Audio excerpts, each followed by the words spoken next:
All right. I think we can start now. Hi, everybody. Thank you for attending our session today. We're so excited to talk to you a little bit, ask you questions, and to just show you our knowledge and passion for artificial intelligence. And if you were here last time, thank you so much for attending last time as well. We had so much fun talking to you guys and teaching. And if you weren't here last time, but you want to catch up on the material a little bit, we have all of the recordings of our sessions posted on the Code of Wish YouTube channel. So feel free to just go on there. If you were here today, I'm sure you'll get an email with this recording too. So yeah, with that, let's get started. So today we're going to be going over artificial intelligence, of course, and how it's attacking and combating COVID-19, as well as problem-solving tactics that we're seeing in the real world today. So again, let's meet our team. I also forgot to put another member of our team, Lucy. I'm very sorry, but we also have another one. Lucy, do you want to introduce yourself really quickly? Yeah, sure. My name is Lucy, and I'm a Racing Junior. I go to Winston Churchill High School as well. Right, okay, so we have Lucy. She'll also be joining our team shortly. Her picture's not on here, but she's great and we love her. So yeah, my name is Faith Cheung. I'm in the top left. I go to Richard Montgomery High School. I'm a rising senior.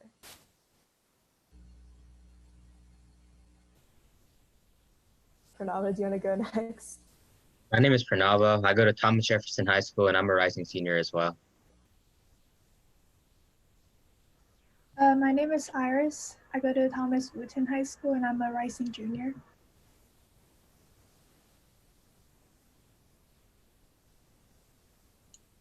Hi guys, I'm Philip. I'm a rising senior at Centennial High School.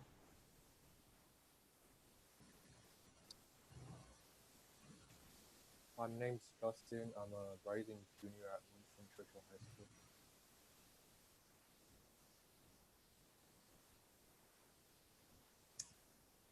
Okay, also we have Audrey. I'm not sure if maybe her mic's not working, but yeah, she goes to Montgomery Blair High School.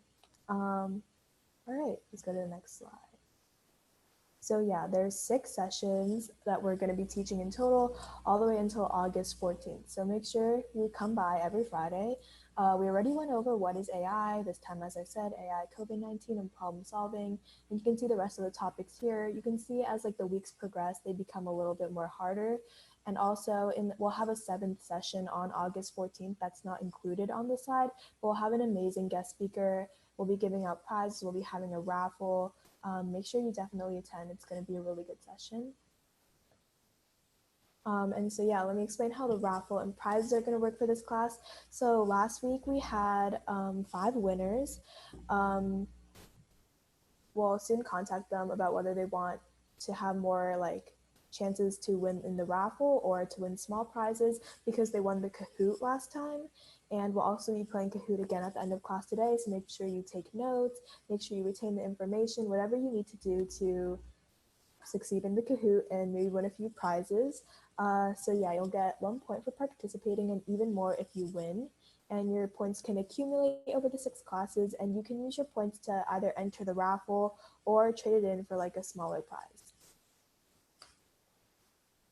So, Philip, you want to recap for us? Yep, so let's do a little recap. Does anybody remember what the definition of AI is? Just drop it in the chat. I think this one's pretty easy, right? Anybody? Yeah, artificial intelligence, but what does that mean? What is artificial intelligence?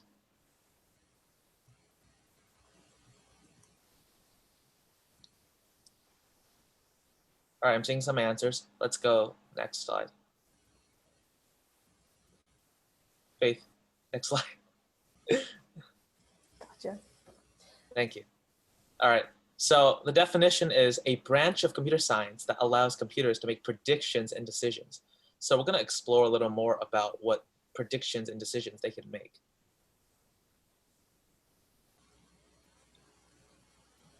All right, does anybody remember the difference between strong and weak AI? All right, can you type the difference? What is strong AI? Give me an example of strong AI.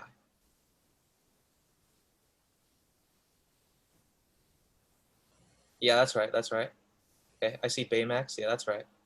All right, so give me a example of a weak AI.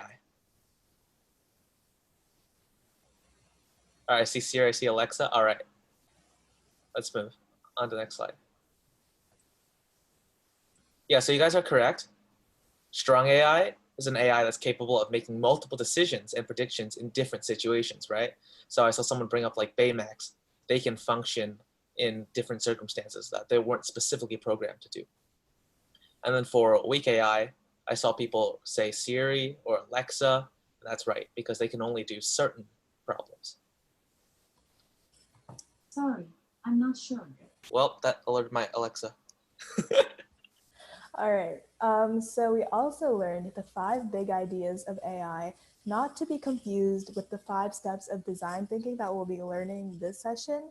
But does anyone remember any of the 5 big ideas of AI? Not necessarily all 5. Let us know in the chat. Yeah, Skylar, perception. Yeah, Caitlin, learning. Sophia, machine learning. It's not a big idea, but learning is an aspect, definitely, yeah.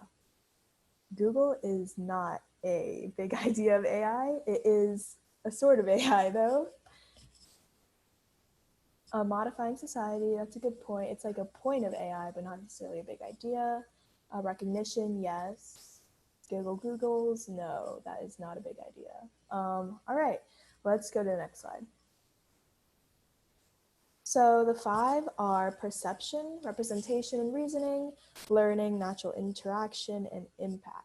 So as you could tell, these kind of all come together to generally make the purpose of AI, which is benefiting people, solving problems in our real world, and also just being a result of the innovation and progression that we've made as a society. All right. Okay, so today we're going to talk a little bit about how AI can solve problems, right? So again, AI is a branch of computer science that allows computers to make predictions and decisions. And that's a very wide range, right? Predictions and decisions. You can solve a lot of difficult problems in the world with that. But what you need is you need a lot of data. So I want you to think about it this way. Normally for a human to understand how something works or to make a prediction, you have to think, okay, I have to have a cause and I have to have an effect, right? Or else if it's just 2 different like random things together, you won't be able to make predictions because they don't correspond to each other. They have no correlation. But for an AI, if you give them millions or billions pieces of information, right? Suddenly the AI can just identify patterns. They don't have to know exactly what the cause or the effect is, as long as they say, oh my God, this and a piece, information A and information B keep showing up together. Whenever information A exists, information B is also there. They just make that as part of their prediction. And then suddenly they can solve a lot of problems that we can't because we don't know what the cause and effect is. So we're going to explore a little more into that today. And I want you guys to think, what is a problem that is currently affecting many people today that AI can actually help with? You guys can say that in the chat if you want. Obviously, there are many problems in society. COVID-19. I see COVID-19. Right, yeah, we'll be talking about that. Summer homework, I don't know if that's an issue. I remember reading I read like a really, really sad book in like 3rd grade called like The Homework Machine. It was like the AI just did your homework. Why is that sad? That sounds pretty happy. Anyways, all right, next slide. Okay, so let's do a poll.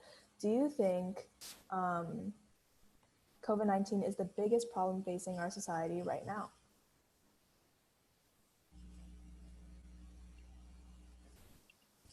Wow, it's all right. So most of you voted it's one of them. There's a ton of problems in 2020. You're not wrong.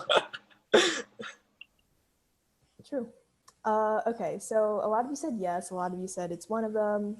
Not many of you said no. I agree. I think it definitely is a huge problem. And let's get to how AI is helping with it. All right. 2020 does kind of suck, yeah. All right, so the problem, COVID-19. I'm sure many of these pictures look really familiar to you. Standing 6 feet apart, having those little circles, so you guys stay 6 feet apart from other groups, always having to wear masks outdoors, not really being able to hang out with your friends. That all totally sucks. But then again, as a entire world, and as it's a pandemic facing our entire world, it's also our responsibility to do these things to ensure it doesn't get worse. Because I'm sure you don't want to be wearing a mask and having conversations 6 feet apart your entire life. So although it is a huge problem, you can definitely help to combat it through your own responsibilities. And it's definitely global, as it's attacking almost every continent, and almost every continent is dealing with it in their own way. So let's just look a little more into the science part of COVID-19 if you weren't already familiar. Oops.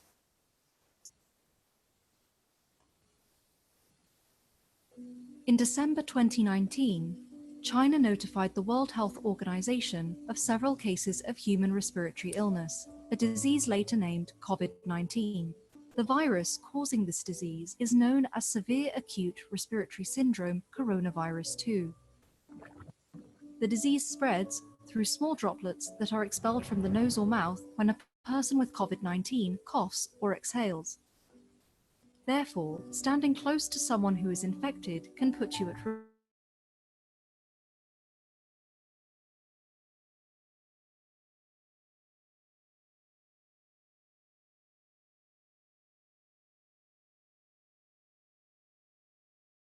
Survive on different types of surfaces, so touching these contaminated surfaces and then touching your T-zone brings a high risk of infection.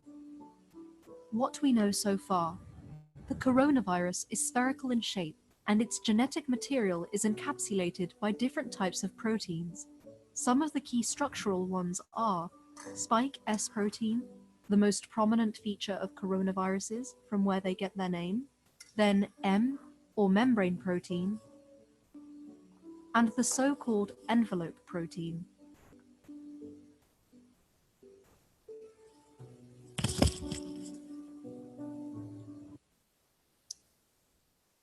All right, that was very interesting, very informative.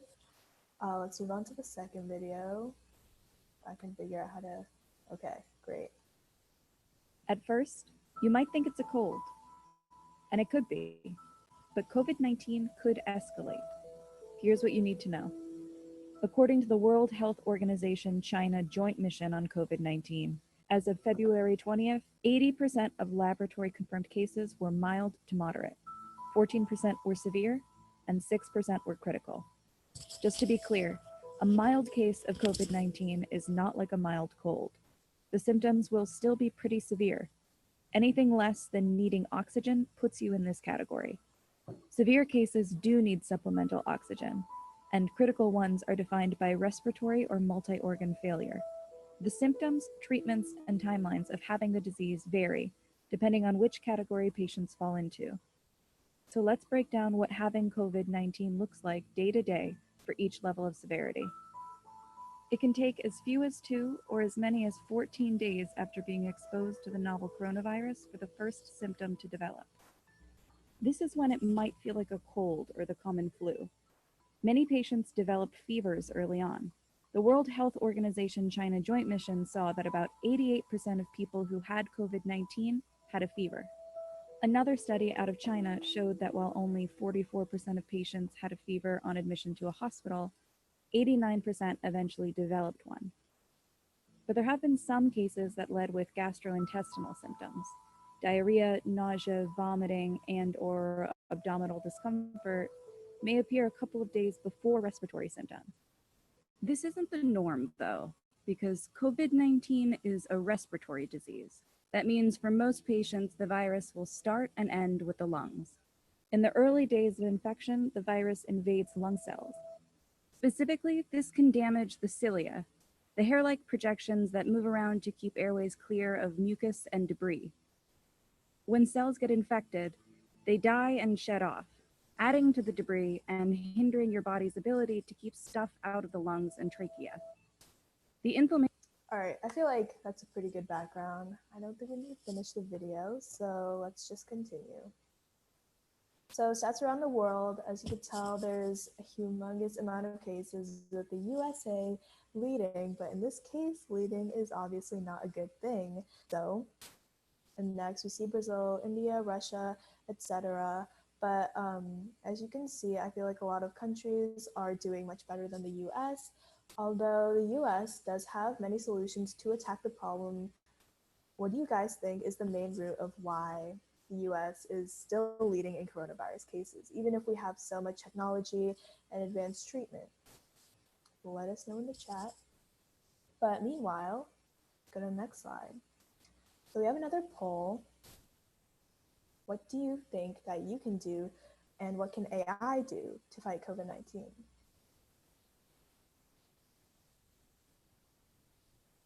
Let's go to the next poll.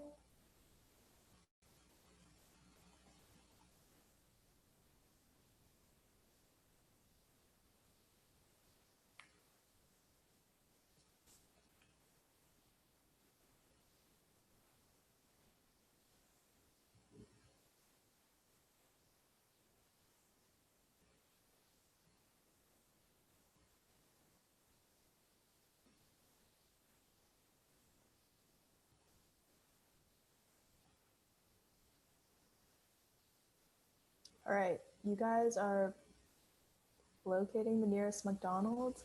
That is obviously a good choice, but do what you want. I'm gonna end polling now. All right, so most of you said detection, vaccines, tracing the spread, finding a cure, which was the right choices. Nothing and locating the nearest McDonald's. I'm sorry, but if you chose those, I think you really need this course because obviously AI is not going to do those things in the face of COVID. All right, let's go to the next slide. So the solution, design thinking. So when you're confronting a daunting problem, but maybe not even daunting, any problem necessarily, you should always follow the rules of design thinking. And technically, whether you know it or not, you probably are following this process anyways. So the first step, empathize. So you kind of want to define the problem. Let's use the example of a girl falling down the stairs. What is the problem? How does she feel? You need to detect what's the issue. Is she sad? Is that the problem? Is she hurt? Is that the problem? Is she mentally hurt? Is that the problem? And the next problem, yeah, defining exactly what it is. And then ideate. Not necessarily a real word, but it's good for the purpose which we're serving today, which is coming up with solutions to the problem. So in this stage, you can do absolutely anything you want, be completely creative, but any solution you can think of. Prototyping. Now is the time when you utilize your resources to actually create a solution, a tangible one. And testing, our favorite one, which is when you see if your solution actually even works. All right. Philip? Okay, so we're going to take you through one solution, and we're going to look at the work of Metabiota and Blue Dot. So these are two different startup companies who are using a similar strategy to combat coronavirus. I'm going to take you through the 5 steps. All right, so step 1, we're going to explore a little more about empathy and why we need empathy. Why do you need to know how others feel? What's important? Why is that the first step instead of defining the problem? How is that even more important? So yeah, go ahead, play the video. The importance of empathy. We all live in our own version of reality, a reality that is limited by our senses, our temperament, and our own experiences. It is the only reality we will ever truly know, but it is crucial to our personal development, our relationships, and to society itself that we make the effort to try and experience other people's realities as well. This is done through empathy. Simply stated, empathy is an active attempt to understand another person's perspective, their emotions, and in essence, their reality. We are social animals, and our ability to communicate and understand each other's emotional states is key to maintaining our relationships. So it is little wonder that the ability to empathize is hardwired directly into our brains. One area that assists in this process is the right supramarginal gyrus, which helps us to distinguish our own emotional state from that of another person and plays a key role in our ability to observe and assess what other people are experiencing. Studies from Neuron Science Journal suggest that we have systems of mirror neurons in our brains that cause us to mimic the actions of others. That is why when we see someone yawn, we will often yawn in reply. And when we observe someone experiencing joy or pain, we experience the same sensation to a certain extent. But these reactions are primarily driven by subconscious reflexes. In order to be truly empathic, you have to actively think beyond yourself and your own concerns. All right, I think that's a good ending. So being empathic means thinking on yourself and how others feel, basically. All right, another poll. Philip? Yeah. Yep. So another poll: will AI one day be able to empathize? So this is kind of a side note from what we're talking about with COVID-19, but I do think that this is really important for you guys to think about, because like if we're talking about strong AI, right? I think whether the AI is able to empathize is something that's really, it's a very important factor in making that assessment. Like we have Vision and Scarlet Witch from the MCU, right? So do you think one day we'll be able to have someone like Vision? And remember last session, we talked about the strong AI example of Baymax in Big Hero 6, where he was able to empathize and easily tell how the other person was feeling and basically just interact with them like another human being, which is, again, a characteristic of strong AI. All right, let's end polling. So most of you said yes. All right, so most of you believe that in the future we'll probably have some form of strong AI then. Good to know. All right. Okay, so step one, empathize. You have to understand how your audience feels, right? So for a designer, you need to understand for this project, who my audience is and what will they do, how will they feel, and then once I know how they feel, I'll be able to predict how they will react, right? So I'm going to take a very good example. This is not about AI, but it's about a designer. It's about an entrepreneur. So in 1806, there was this guy named Frederick Tudor. He was an American businessman.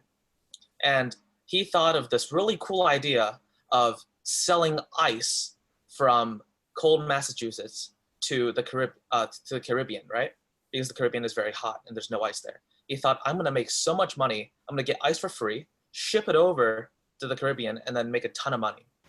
And then, so he worked really hard and made a huge investment to make sure the ice doesn't melt. And then he brings it over to the Caribbean, and then he realizes he has no market for it. Nobody wants to buy it because for thousands of years, they've never had cold food and cold water. So he really failed to look at his market. He failed to empathize. That's why this step is so important. So with Blue Dot Metabiota, what they're doing is they think, if people are being affected by the pandemic and they panic, what is their emotion? They're feeling very frightened. They're very scared. What are they going to do? What's their reaction? They're going to turn to social media. Yeah. So once they know, okay, a lot of people are going to turn to social media, that's where they're going to get a ton of data. Because again, we talked about how we need data for AI, right? So once they get a ton of data, now they have to focus on a more specific problem within the big problem of how do we fight COVID-19? So what is their specific problem? How can we use our data from social media to help with our mission? So Blue Dot, what does Blue Dot do? Blue Dot scans over 100,000 official mass media sources in 65 languages per day.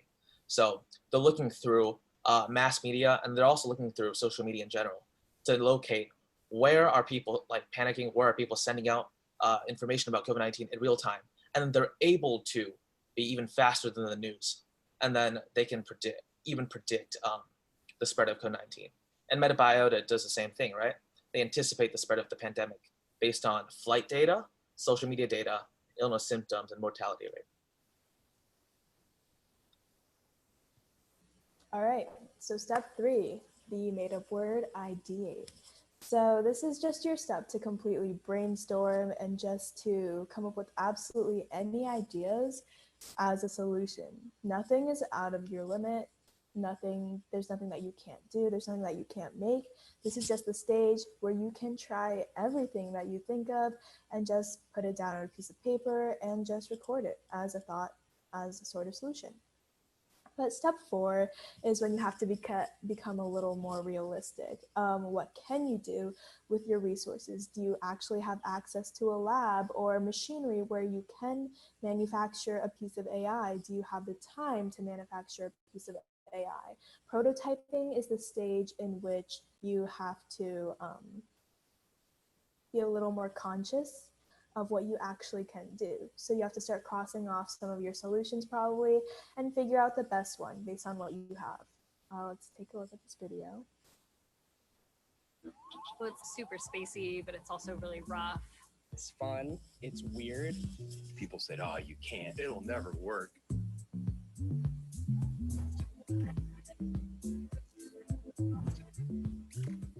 An easy way to think about a shoe is an upper that holds you on the platform, the midsole, which provides you cushioning and a footbed to stand on, and the outsole, which gives you durability and traction. Take Space Hippie. The midsole we call crater foam because we've added rubber plastic waste from the manufacturing process, and that waste material makes that imperfect or bubbly texture on the surface of the part. Crater foam looks like garbage mixed with blue putty.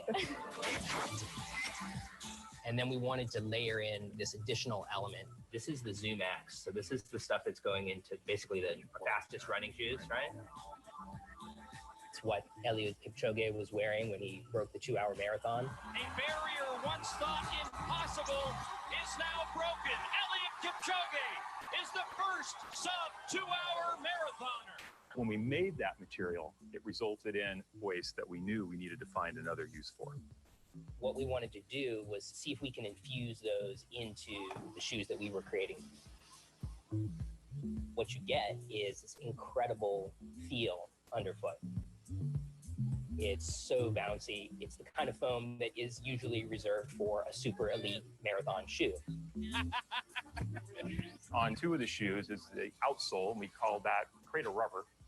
What you get is a really speckly, really grainy, really coarse looking rubber, and it matches up really nicely with the midsole.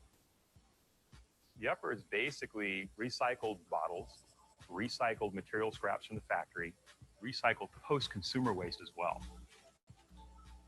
We processed it without heat. We just shredded it up, spun it together, and you get a yarn that just doesn't require as much energy to make. It was crazy. The Space Hippie knit looks like dryer lint. You can have dark lint or you can have light lint.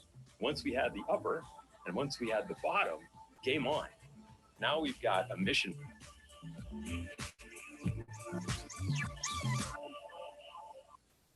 Okay, great. That was just an example of prototyping by Nike. Obviously, if you do it at home yourself, it'll probably be a lot less small scale. All right. So step 5 is testing, which is arguably probably the longest because you have to keep going back based on feedback, based on your results, and keep correcting the prototype and making it into the final result. And so you usually want to test multiple times and in the best simulated conditions. Like if you're testing a way to stop someone from slipping down the stairs, you're going to want to test on the stairs, not on a flat piece of floor, not on like a smooth mountain. So let's watch this video of NASA testing a prototype.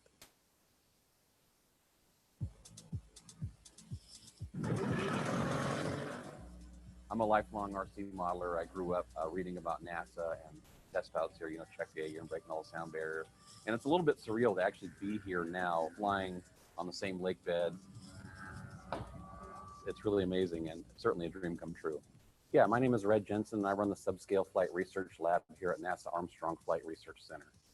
Walk into Red Jensen's workshop and go to Model Airplane Heaven. The planes here may be small, but they often lead to big changes in the way we fly on Earth and in space. So we use small-scale unmanned aircraft to test out theories and ideas before they go on to the manned world. The lab is working on ways to send rockets to space more efficiently. It's tested life-saving crash avoidance systems and a little something called the lifting body. This lab has been in existence since the 1950s with a guy named Dale Reed. And Dale Reed is most noted for pioneering the lifting body concept, or the wingless reentry vehicle. He was a model airplane guy. He did model airplane stuff for fun on the side. He built a stick and tissue model of a lifting body and proved that it could fly, and started showing his peers around here, and the idea sort of stuck, and it grew into a full-scale program that eventually gave us the space shuttle. 3, 2, 1, 0, and liftoff of Space Shuttle. NASA innovations are often tested out by the subscale lab. These days, Red and his crew are working on an experimental wing called the Pranava. But how it works is the way that we twist the wing. So in a normal wing, the high and the low pressure mix off of the wingtip, and you get a vortice, a horizontal tornado of air that's high energy, tightly constrained vortex. And that's exactly what the winglet was invented to constrain. With a non-elliptical lift distribution, we shed the vortex earlier, about 3/4 of the way out on the span.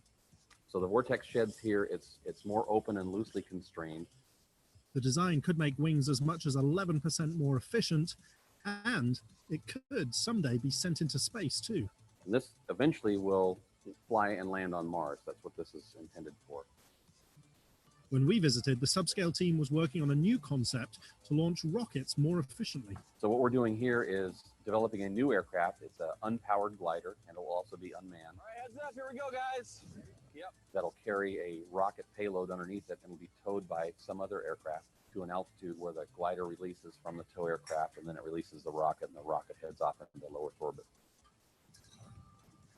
Rocket launching traditionally is very expensive for lots of reasons. You're tied to a ground-based launch complex. You're tied to a weather window. With an air launch, you're free to roam wherever you want. It's much more efficient. A traditional vertical launch, you burn up 30 to 40% of your fuel just getting in the first several thousand feet off the ground, where if you can air launch, you can save all that, which relates directly into more payload into space or less fuel for the same payload. Building cutting-edge aerospace ideas in miniature makes Red's shop a pretty popular place at NASA Armstrong. The full-scale pilots are often down here telling me I have a cool job, and I find that. All right, that's basically it. But as you can see, everyone tests. NASA obviously tests, so it's a really important step in the design thinking process. All right. Okay, so we just took you through one solution, well, technically two solutions with Metabiota and Blue Dot. And now we're going to introduce a couple of other startups and their different strategies to combat COVID-19. So the first one that's up is Infravision. And Infravision actually started out as a company that detected lung cancer using CT scans. So let's have a poll. Do you think they can easily shift from detecting lung cancer to COVID-19? Yes? No? Perhaps?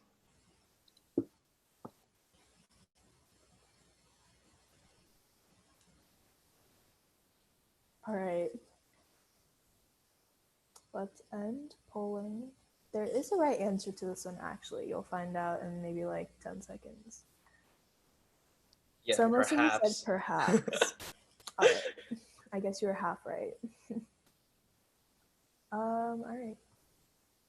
So the answer is yes. Infravision, essentially what they did was they used an AI to help them quickly transition from detecting lung cancer to COVID-19. Because with a CT scan, right, it's very difficult and it takes a lot of time for doctors to identify exactly what sort of pneumonia is in that person's body.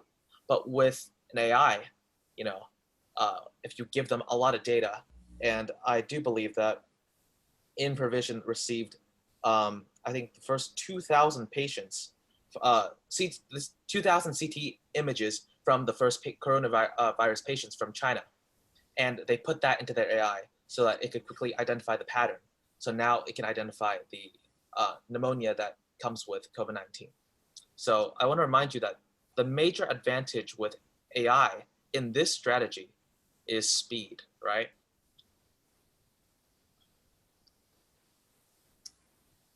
All right, so another poll. How can AI be adaptable to our situations in the real world? Let's relaunch polling.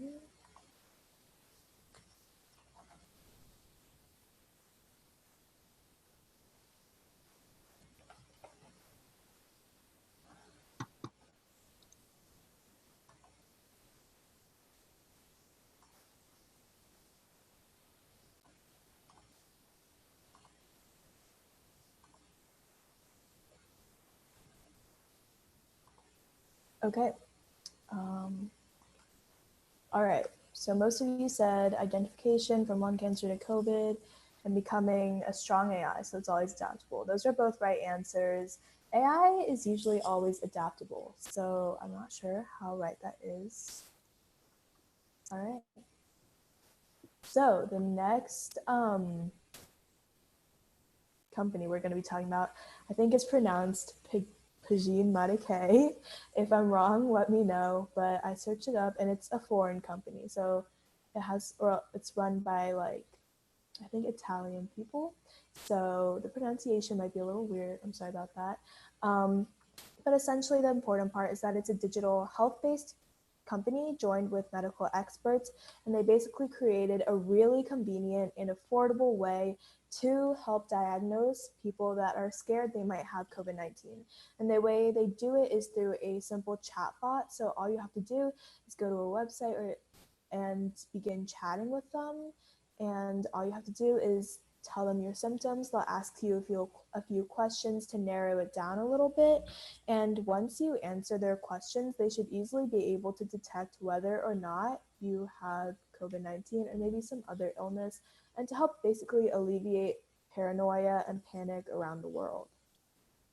It's pretty cool. All right. Okay, so this one I'm really excited about because Google DeepMind is very interesting. So everybody knows about Alphabet's Google, and aside from what Google is doing to fight COVID-19, Google is trying to build a generally powerful AI. So do you think that's a strong AI or a weak AI? Just put in the chat. Okay, so it's a strong AI. And a few examples of how they've been developing that strong AI is they've been using it to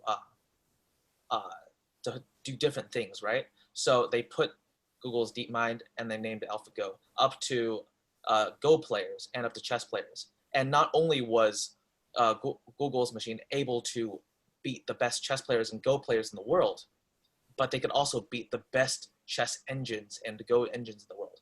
And that's something that's crazy because it took them maybe 4 hours to learn how to beat the best chess engines in the world. So let's go back to what they're doing for COVID-19. So the shape of proteins determines a lot, right? So remember how we talked about the different sort of proteins within each coronavirus molecule. And I know that a lot of you have probably taken bio, or you know a little bit about the basic forces within amino acids, right? Because protein is an amino acid. And the basic forces are, they push, they pull, and then sometimes they're hydrophobic. So they like to avoid water. So what that means is these forces will actually change the shape of proteins, and often they become very, very unpredictable. So for humans to predict what these proteins do based on their shape is nearly impossible. But that's what Google's DeepMind is trying to do. Google's DeepMind is trying to identify these patterns. Right. All right. Another fun poll. Do you think that the cure to the COVID-19 pandemic will be by AI or maybe by a medical vaccine? Let me...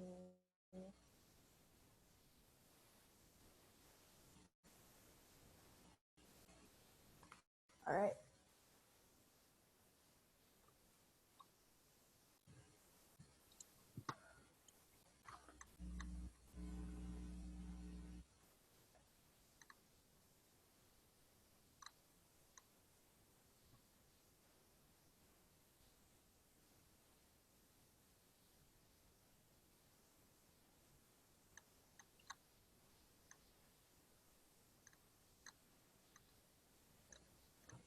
All right, so most of you said both.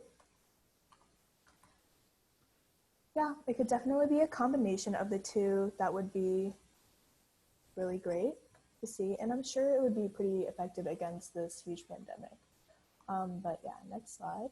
So let's take a look at another company called Benevolent AI. So this is a more unique company in the way that it's not designing any physical thing. It's not really designing like a chatbot, unlike Pajim Medicaid, but it's actually compiling a bunch of information from databases, and it uses artificial intelligence to find this information all over the World Wide Web and analyze this biomedical information and clinical trials data and academic papers to identify molecules that have failed in clinical trials. So it makes doctors who are looking for vaccines, it makes their jobs a lot easier, so they don't have to keep trying molecules or vaccines that failed in the past, and they can keep on progressing onto new and newer innovations. And so it uses the predictive power that we've talked about with the AI algorithm last session, about how AI is able to have so many algorithms and solve issues really quickly to design new molecules for doctors and medical professionals. It makes their job a lot easier. So this kind of is true. It will be both a vaccine and piece of artificial intelligence working in conjunction, potentially. Okay, so now we have In Silico Medicine. In Silico Medicine is actually a startup located in Rockville, so very, very close to where we're located. So what their strategy is, they identify molecules to treat COVID-19. So within 4 days, they were able to identify thousands of new molecules that could be turned into potential medicines against the virus. And at this point, they're looking to test the 100 most promising ones, and they're hoping to publish all of their studies onto the internet so that other companies and startups can use their data. So again, data is so important. There's another company called 360 Health Tech, and it's created a piece of tangible technology that uses infrared thermal imaging as a camera to take one's temperature.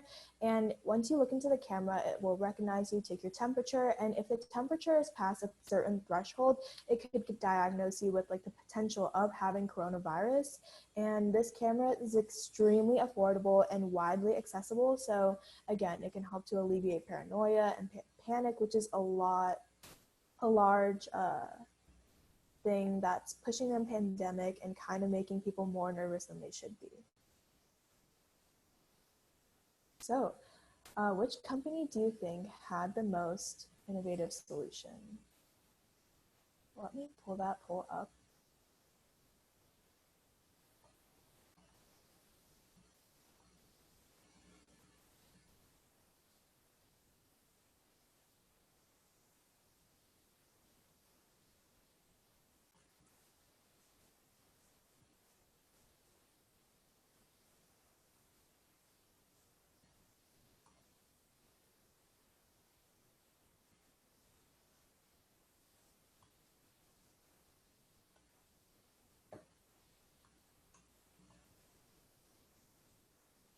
All right, so most of you said Google DeepMind and 360 Health Tech.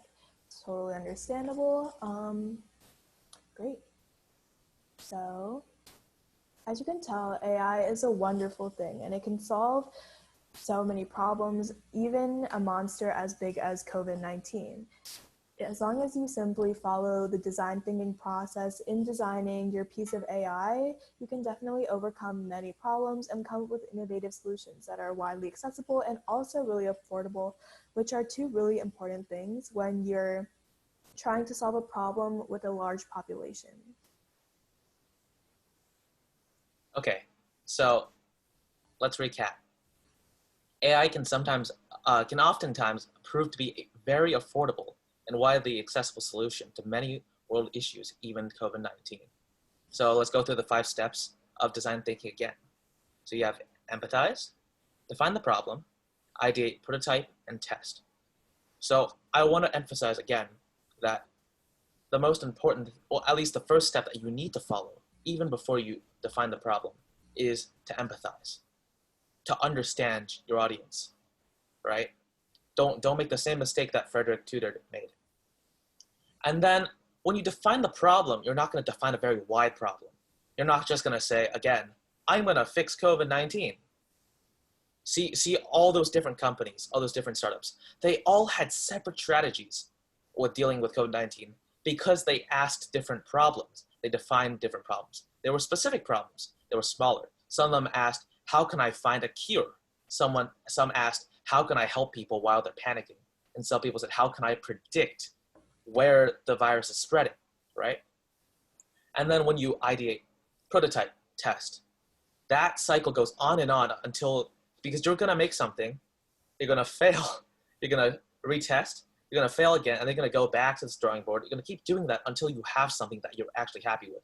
Things don't happen overnight, right? So with this in mind, again, it's simpler than you think, but you gotta put in the time, you gotta think about it, right? So you should, research your own AI solution. Think about your own solutions. How do you deal with COVID-19? How do you deal with a problem in your own life, in your world?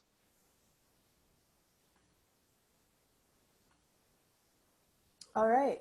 All right. So we'll start Kahoot now.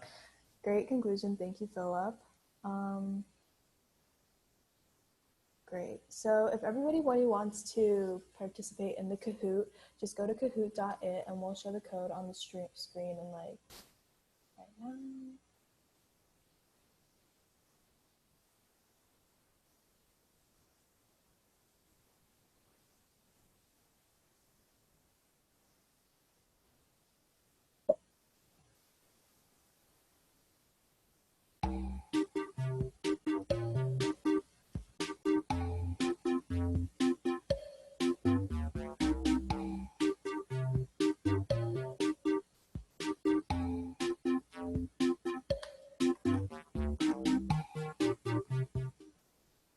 Guys, reminder, this is where you earn your points to win the big prizes and the small prizes, right? We're gonna have other ways for you to earn points, but this is a very big one. So make sure you try your best. Don't fool around, don't troll.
I think that's everyone we're gonna get, Faith. All right. Unfortunately, also have to let everyone know, due to spammers, sorry, we've had to limit, here, wait, sorry, let me turn off the volume. We've had to limit the chatting so that you can only chat to panelists, which are the 7 of us, and not to all attendees anymore. Sorry about that, but spamming was getting pretty irritating. And I'm sure to many of you as well. Guys, we really want you to use the chat, right? We want you to discuss. We want you to talk to each other. And we're okay if you're a little off topic sometimes, but it's there's a limit, guys. Yeah. Like, you guys can like talk amongst yourselves and make jokes and everything. We really don't mind. They're pretty funny and entertaining as well.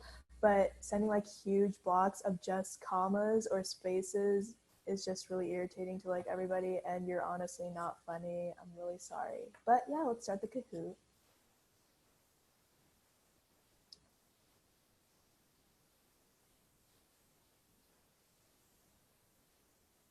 Let me know if you guys want me to turn the sound on.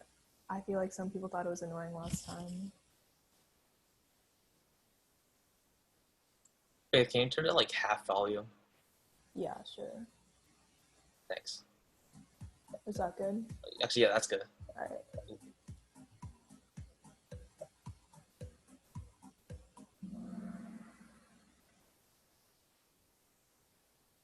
Glad to see no one chose protein powder. All right, Thank you. congrats, Victor.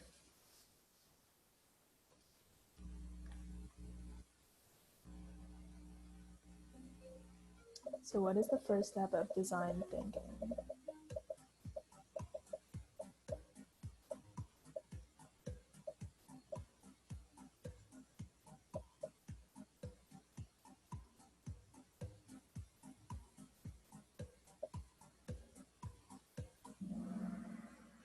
True, empathize. Glad to see 38 of you were paying attention. All right. Also, okay, congrats, Michael.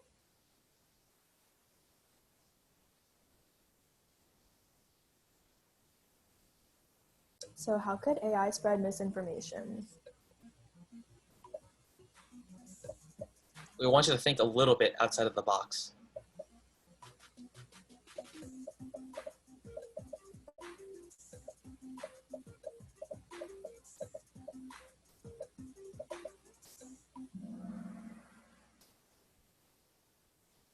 Right, so yeah, fake articles and creating a panic are both ways that you kind of create panic, basically.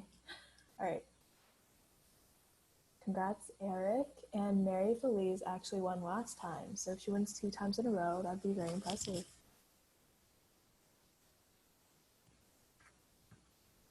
So basically, this is somebody who wants to help, who wants to like create awareness, just for clarification.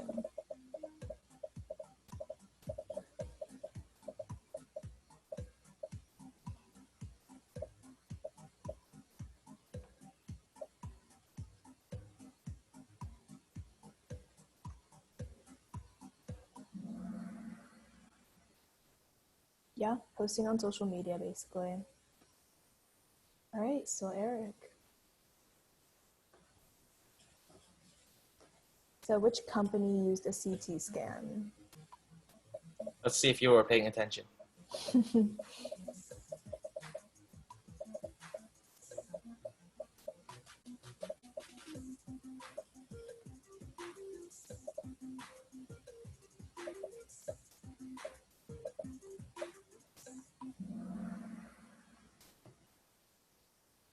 So yeah, it was InferVision. They use like CT scanning and their lung detection technology to like do something with COVID-19, right, Philip?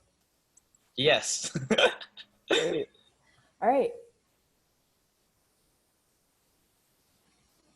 I have no idea who that is, but creative name. Wait. Before we go on, guys, for the top 3, we're gonna need you guys to, actually top 5. We're gonna need your actual names for the prizes. So if you are in the top 5, please stay afterwards. All right. And then in the future, please use your real name so it's easier for us. Thank you, And guys. if you don't use your real name, then we just like don't have to count you. We can just do like the next top 5. It's not a big deal, but if you want the prize, just use your real name. It's not like that hard. All right, next question. So which superhero or villain was the example that we used for strong AI?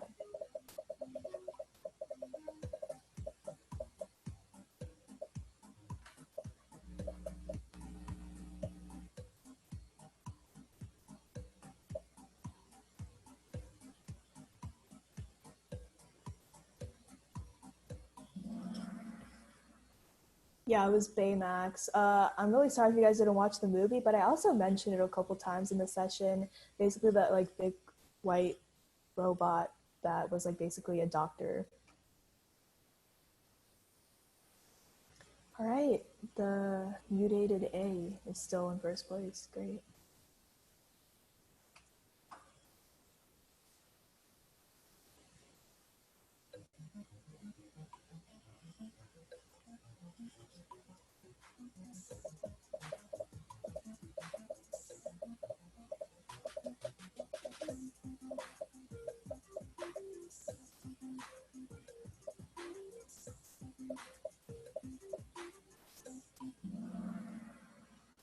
Yeah, so both of those could work. You just want to basically find out the actual problem.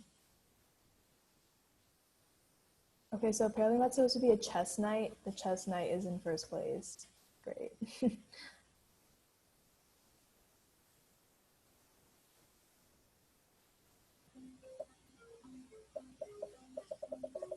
All right, this is something I keep mentioning that I think is super important.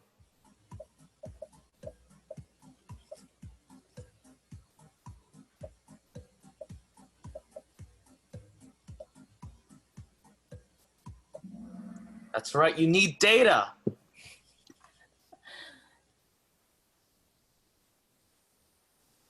Right, Mary Felice, okay.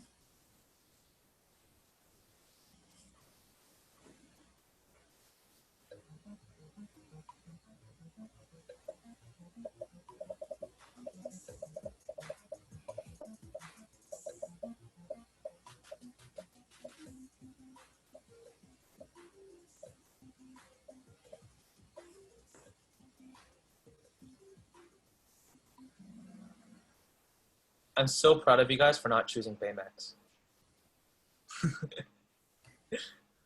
Oh, sorry, you guys. Mary Felice was on a streak, though.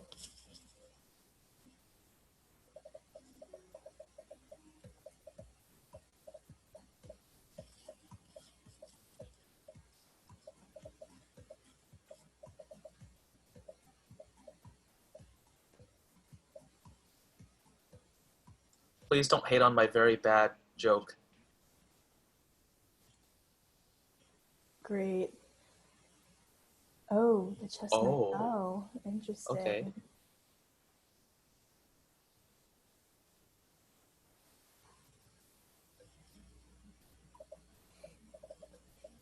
Sorry we keep using Baymax as an answer. Not very creative.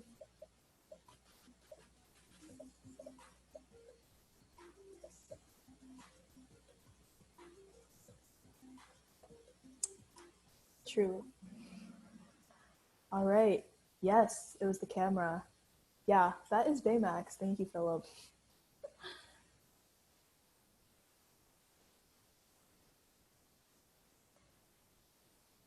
Congrats, Mary Felice. She really might win a second time. That's crazy.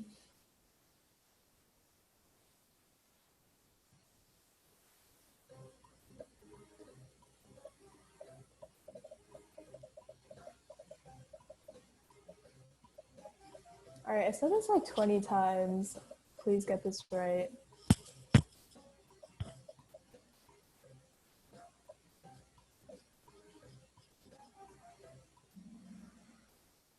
Yeah.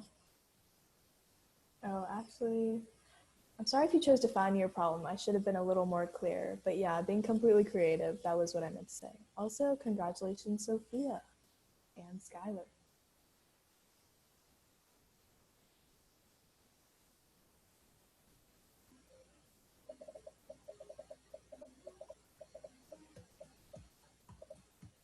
Sorry, guys. I know we're like 2 minutes over time, but you can stay if you want. It's completely fine if you want to exit. But if you want the prize,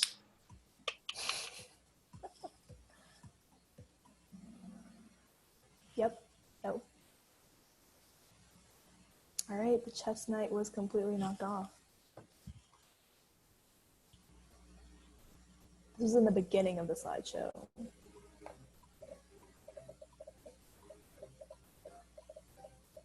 these are not the 5 ideas for design thinking, not the 5 steps. Right.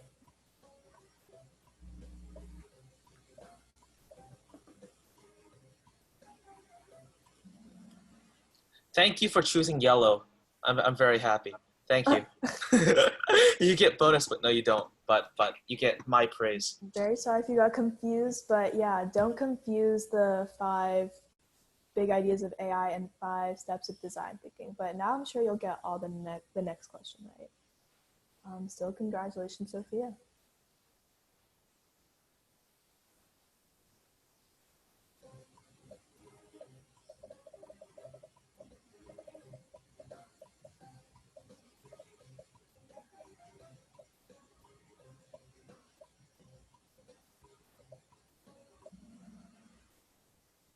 Right.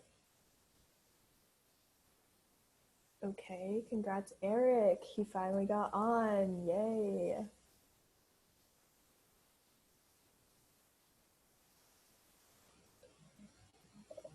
So this is asking, is AI adaptable or not adaptable?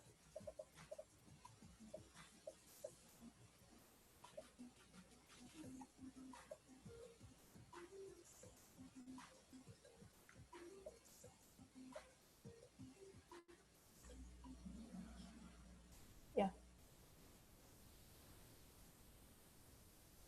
He's moving up. Congratulations, Sophia.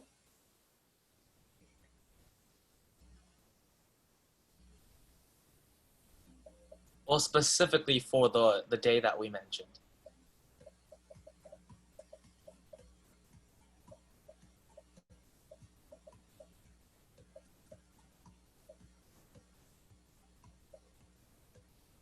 I'm sorry, this problem might be a little bit hard.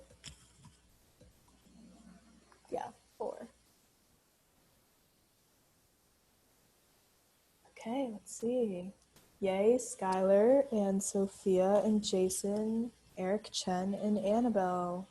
Congratulations. If you didn't put your full name, you'll have to like say in the chat, just tell us like what your last name is.